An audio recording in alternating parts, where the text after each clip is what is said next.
నమస్తే. ఢిల్లీ జంతర్ మంతర్‌లో మొదలైన cockroach Janata party peaceful ప్రొటెస్ట్‌లు ఈరోజు హైదరాబాద్ దాకా వచ్చినాయి. హైదరాబాద్‌లో ఇందిరా పార్క్ దగ్గర ఉన్న ధర్నా చౌక్‌లో ఈరోజు కాక్రోచ్ జనతా పార్టీ ఆధ్వర్యంలో విద్యాశాఖ మంత్రి ధర్మేంద్ర ప్రధాన్ రాజీనామా చేయాలని ప్రొటెస్ట్ నడిసింది. పెద్ద ఎత్తున ప్రజలొచ్చిర్రు. ముఖ్యంగా 18 నుండి 23 సంవత్సరాల యువత చదువుకునే వాళ్ళు, నీట్ ఎగ్జామ్ రాసిన వాళ్ళు, వాళ్ళ తల్లిదండ్రులు ఇట్లా చాలామంది వచ్చిల్లు. మంచి మంచి ప్లకార్డులు పట్టుకొనొచ్చిల్లు. 14 మంది మరణించిల్లు నీట్ ఎగ్జామ్ పేపర్ లీక్ అయినందుకు. ఈ మరణాల కారణంగా నువ్వు రిజైన్ చేయమని కొంతమంది, ఇంకొంతమందయితే ఎన్ని సార్ల పేపర్ లీక్ గావాలా? ఎన్ని సార్ల మీకు బుద్ధి చెప్పాలా మేము? మీరు రిజైన్ చేయండి లేకపోతే చచ్చిపోండి అనే విధంగా కొంతమంది ప్రొటెస్ట్ చేసుకుంటా వచ్చిల్లు. అయితే కేవలం స్టూడెంట్స్, వాళ్ళ తల్లిదండ్రులు లేకపోతే నీట్ ఎగ్జామ్ రాసిన వాళ్ళు, వాళ్ళ సిస్టర్, బ్రదర్స్ మాత్రమే గాకుండా చాలామంది తెలంగాణ యాక్టివిస్టులు, జర్నలిస్టులు చాలామంది వచ్చిల్లు. Professor K. నాగేశ్వరరావు వచ్చారు, అశోక్ సార్ వచ్చిండు, ఎడ్యుకేషనలిస్ట్ సోనం వాంగ్‌చాక్ గారు రావడం జరిగింది. ఇదే రోజు సేమ్ బెంగుళూరులో కూడా జరుగుతుంది. అక్కడికి ప్రకాష్ రాజు కూడా వచ్చే ఛాన్సెస్ ఉంది. సో ఇట్లా అన్ని రాష్ట్రాలల్లా day by day cockroach Janata పార్టీకి సంబంధించి ఈ ఉద్యమం నడుస్తుంది. ఏది నీట్ పేపర్ లీక్ అయినందుకు ధర్మేంద్ర ప్రధాన్ ఎడ్యుకేషనల్ మినిస్టర్ రాజీనామా చేయాలని. అయితే ఇక్కడ మనం మాట్లాడుకోవాల్సింది ఏంటంటే ఈ ధర్నాలు ఎన్ని రోజులు, ఈ దీక్షలు, ఈ పీస్‌ఫుల్ ప్రొటెస్ట్‌లు ఎన్ని రోజులు కొనసాగించగలుగుతది cockroach Janata party? CJP founder Abhijit Dipke యొక్క ఐడియాలజీ ఏంది? ఎందుకనంటే మనం మన దేశంలో చూసుకున్నట్టయితే మన స్వతంత్రం వచ్చినప్పటి నుండి ఇప్పటి వరకు ఉన్న పొలిటికల్ పార్టీలు గానీ, ఉద్యమాలను గానీ చూసుకున్నట్టయితే వాటి వెనుక ఒక బలమైన ఎజెండా ఉంటది. ఆ ఎజెండా సీజేపీ కాక్రోచ్ జనతా పార్టీకి ఉన్నదేంది? ఒక ధర్మేంద్ర ప్రధాన్ రాజీనామా చేయాలంటే అతను చేసినాక వాట్ నెక్స్ట్? ఇది బాగా ప్రజా ఉద్యమంలాగా అయ్యి దీన్ని రాహుల్ గాంధీ అండ్ ప్రాంతీయ పార్టీలు, బీజేపీకి ఎగనెస్ట్‌గా ఉన్న పార్టీలు అందరూ ఈ కాక్రోచ్ జనతా పార్టీ డిమాండ్‌ను తీసుకొని వాళ్ళు కూడా ప్రొటెస్ట్ చేయడం మొదలుపెడితే నిజంగా ధర్మేంద్ర ప్రధాన్ రాజీనామా చేస్తాడు. చేసినాక వాట్ నెక్స్ట్? నిరుద్యోగ సమస్యనా? రైతుల సమస్యనా? లేకపోతే ఎకనామీ కింద పడుతుంది. ఎకనామీ గురించి బీజేపీ మీద సమస్యనా? బీజేపీని కిందకి దించితే నెక్స్ట్ ఎవరెక్కేది? ఏ సమస్య? సీజీపీ యొక్క ఐడియాలజీ ఏంటిది? అనేది మనం ఈరోజు మాట్లాడుకుంటున్నాం. అయితే ఐడియాలజీ గురించి మాట్లాడుకోవాలంటే ఫస్టు మన దగ్గర ఉన్న కొన్ని మెయిన్ పార్టీల ఒక ఐడియాలజీ అవి ఎట్లా ఐడియాలజీ లేనిది ఒక ఒక దాని వెనుక ఒక అది లేనిది ఒక సోల్ లేనిది ఒక పార్టీలు బయటికి రావు, ప్రజల్లోకి రావు. ఇప్పుడు సీజేపీ వచ్చింది ఓకే గానీ సోషల్ మీడియా పార్టీ అది. సోషల్ మీడియా పార్టీలాగా ఉంటే ఉపయోగం చాలా తక్కువ ఉంటది. ఇప్పుడు బీజేపీ పోతది. నెక్స్ట్ టర్మ్‌లో కాంగ్రెస్ వస్తదేమో. ఆ తర్వాత మళ్ళా బీజేపీ, కాంగ్రెస్ వస్తది. అప్పుడు సీజేపీ వల్ల ఉపయోగం ఏంటిది? వాళ్ళ సీటు మార్చుకుంటారు గానీ, మనం నిజంగా ఇక్కడ ప్రొటెస్ట్ చేసేదానికి నిజంగా ఇప్పుడు సీజేపీ అంటే జనరల్ పబ్లిక్ వచ్చి ఎవరైతే ఇబ్బంది పడ్డారో ఆ ప్రజలొచ్చి ప్రొటెస్ట్ చేస్తున్నారు. దానికి ఫలితం మళ్ళా బీజేపీ పోతే కాంగ్రెస్, కాంగ్రెస్ పోతే బీజేపీ వాళ్ళ అలయన్స్‌లు వాళ్ళేనా ఇగ? సో, ఎందుకు ఇక్కడ ఐడియాలజీ మ్యాటర్ అంటే, ఫస్ట్ మనం చూసుకున్నట్టయితే దేశంలో వెనకట నుండి ఉన్న party Congress party. Congress party ideology left to centre అంటారు. సెంటర్ టు లెఫ్ట్ అంటారు. కొన్ని రోజులు రైట్ అన్నారు. సెంటర్ టు రైట్ అన్నారు. పూర్తిగా రైట్ అనలే. సెక్యులరిజం అన్నారు. ఇట్లా చానా అన్నారు. ఈరోజు ఏడికొచ్చిందంటే యాంటీ బీజేపీ అనేదే మా ఐడియాలజీ అనే కాడికి కాంగ్రెస్ పార్టీ ఐడియాలజీ వచ్చింది. ఇప్పుడు కరెక్ట్ ఎగ్జాక్ట్ ఐడియాలజీ లేదు రాహుల్ గాంధీ నేతృత్వంలో. ఇక బీజేపీకి మా అందరికి తెలుసు నేషనలిజం, హిందుత్వ ఈ ఈ ఈ రెండిటితోటే చాలా మంది పబ్లిక్‌ని, ఓటర్లను మొబిలైజ్ చేసుకోసాగింది పూర్తిగా రైట్ వింగ్ అని చెప్పుకొని.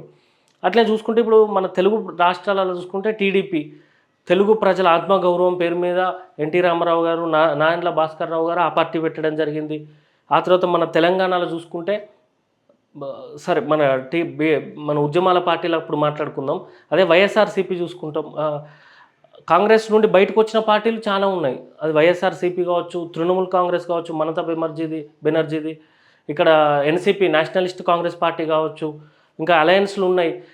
ఇవన్నీ ఏంది కొన్ని పార్టీలేమో ఒరిజినల్ ఐడియాలజీలు ఉన్నాయి. కొన్ని పార్టీలేమో ప్రాంతీయ భాదాలున్నాయి. ప్రాంతీయ భావంతోటున్నాయి. ఇంకొన్ని పార్టీలేమో కాంగ్రెస్ పార్టీ నుండి ఏండ్ల తరబడి అందులో ఉన్న పెద్ద లీడర్లు వాళ్ళ ఇమడలేక బయటకొచ్చి పార్టీలు పెట్టుకున్నారు.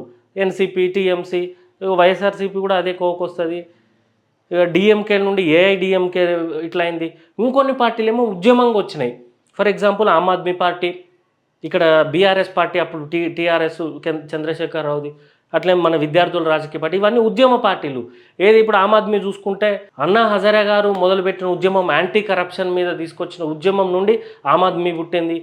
ఇన్ఫ్యాక్ట్ ఆమ్ ఆద్మీలో ఇప్పుడు ఎవరైతే cockroach Janata party founder Abhijit Dipke ఉన్నాడో అతను కూడా ఆమ్ ఆద్మీ పార్టీ సోషల్ మీడియాలో మీమ్స్ చేసే వ్యక్తి.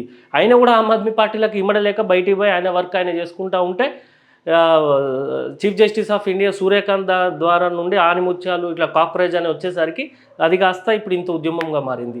అయితే ఆమ్ ఆద్మీ పార్టీ అట్లా అన్నా హజారే నుండి యాంటీ కరప్షన్ లాగా బయటకు వచ్చింది. ఆ తర్వాత ప్రాంతీయవాదం తెలంగాణ ప్రత్యేక రాష్ట్రం కావాలని టీఆర్ఎస్ పార్టీ ఎవాల్వ్ అయి టీఆర్ఎస్ పార్టీ ఆధ్వర్యంలో ముందుండి పొలిటికల్ ఫార్మాట్లా కె చంద్రశేఖరరావు ఒక్కడే ఉద్యమకాడని నేను అనట్లేదు. 1200 మంది బలిదానాలు చేసిళ్ళు. వాళ్ళకు బీఆర్ఎస్ పార్టీ కానీ కాంగ్రెస్ పార్టీ కానీ ఏం న్యాయం చేయలేకపోతుంది. సో కాకపోతే అప్పుడు ఉన్న పొలిటికల్ పార్టీ ఫార్మాట్లో తీసుకొచ్చింది ఉద్యమం నుండి ఇట్లా అంటే అది టీఆర్ఎస్ పార్టీయే. ఆ తర్వాత ఇప్పుడు మన విద్యార్థుల రాజకీయ పార్టీ మన ఐడియాలజీ మీ అందరికీ తెలుసు. విద్యా వైద్యం ప్రతి పౌరుడికి కార్పొరేట్ స్థాయిలో ఫ్రీగా అందజేయాలి. అది ఒకటే పొలిటికల్ పార్టీ కానీ రాష్ట్ర ప్రభుత్వం కేంద్ర ప్రభుత్వం ప్రజలకు ఇవ్వాల్సింది ప్రైమరీ థింగ్ అంటే అది ఒకటే ఇవ్వాలి. ఆ ఉద్యమంలోకి వెళ్ళి మన పార్టీ వచ్చింది. అట్లా కాక్రోచ్ జనతా పార్టీ అనేది దాని ఒక ఐడియాలజీ ఏంటిది, ఒక మనిషిని రిజైన్ చేయాలా, లేకపోతే జనరల్ వ్యూలో మాకు నిరుద్యోగ సమస్య పెరిగింది, నిరుద్యోగులు కావాలి, ఇండియన్ ఎకానమీ కింద పడ్డది, ఎకానమీ లేపే పార్టీ కావాలంటే ఎవరు వస్తారు? అక్కడ ఉన్నది ఎవ్వరు ఉండరు. అది కాక్రోచ్ జనతా పార్టీకి అర్థమవుతలేదు. మనమే రావాలి. మీరే పొలిటికల్ పార్టీ ఫార్మాట్లో రండి. మీరు ఒక పార్టీ రిజిస్ట్రేషన్ చేసుకోండి. కాక్రోచ్ జనతా పార్టీ అదే పేరుతో అయినా రిజిస్ట్రేషన్ చేసుకోండి అని మేము విద్యార్థుల రాజకీయ పార్టీ తరఫున మేము ఇన్ని రోజులు కోట్లాడుతాను, ఫీల్డ్ నుండి చెప్తాను. ఈ వ్యవస్థ ఎట్లుంటుందని మాకు తెలుసు కాబట్టి మేము చెప్తున్నాం. కాక్రోచ్ జనతా పార్టీ ఎన్ని రోజులని ప్రొటెస్ట్ చేసుకుంటుంటుంది. బీజేపీ కూడా చూస్తున్నట్టు చేయండి, మీరు చేయండి, మీలో సారం ఉన్నంత వరకు చేయండి అని చెప్పిస్తుంది. ఆ తర్వాత డిస్మాంటిల్ చేస్తుంది. పెద్ద దిగ్గజాలనే కింద కూర్చోబెడుతుంది ఈరోజు బీజేపీ పార్టీ. తృణమూల్ కాంగ్రెస్ మమతా బెనర్జీని కింద మీద చేస్తుంది. చాలా మందిని చాలా రాష్ట్రాలలో అరవింద్ కేజ్రీవాల్ని కూడా ఆట ఆడుకున్నది బీజేపీ పార్టీ, అది మనందరికీ తెలిసిందే. సో సీజేపీ పార్టీ అనేది ఇండివిజువల్గా మీరు ఎన్ని సంవత్సరాలు ఇప్పుడు ధర్మేంద్ర ప్రధాన్ రాజీనామా చేయాలంటాడు, గట్టిగా చేసినాం ఉద్యమం, రాజీనామా చేసిండు, అయిపోయింది. నెక్స్ట్ ఉద్యోగాలు వస్తేలో దేశం ఎకానమీ డౌన్ అవుతుంది, మోడీని రిజైన్ చేయమన్నాం, చేసినాము, ఓకే. ఆ తర్వాత బీజేపీ ఓడిపోతుంది, ఓకే. ఆ తర్వాత ఎవరు వస్తారు? మళ్ళీ మనందరం ఉద్యమం చేసి జనరల్ పబ్లిక్ వచ్చి కష్టపడి ప్రొటెస్ట్ చేసి ఇవన్నీ చేసింది మళ్ళీ ఆడ ఎక్కడో దద్దమ్మగాన్ని కూర్చోబెట్టడానికే కదా, వేరేటోళ్ళని. మళ్ళీ మోడీ కూర్చున్నా గంతే కథ, రాహుల్ గాంధీ కూర్చున్నా గంతే కథ, చంద్రశేఖరరావు కూర్చున్నా గంతే కథ. కాబట్టి మేము విద్యార్థుల రాజకీయ పార్టీ తరఫున మేమేమంటున్నాం అంటే సీజేపీ పార్టీకి ప్రొటెస్ట్కు సపోర్ట్ చేసే యాక్టివిస్టులు, జర్నలిస్టులు, పెద్దోళ్ళు అందరూ కలిసి దాన్ని ఒక రాజకీయ పార్టీగా మలిచితే తప్ప ఏం చేయలేం మనం. అది మనందరికీ తెలుసు.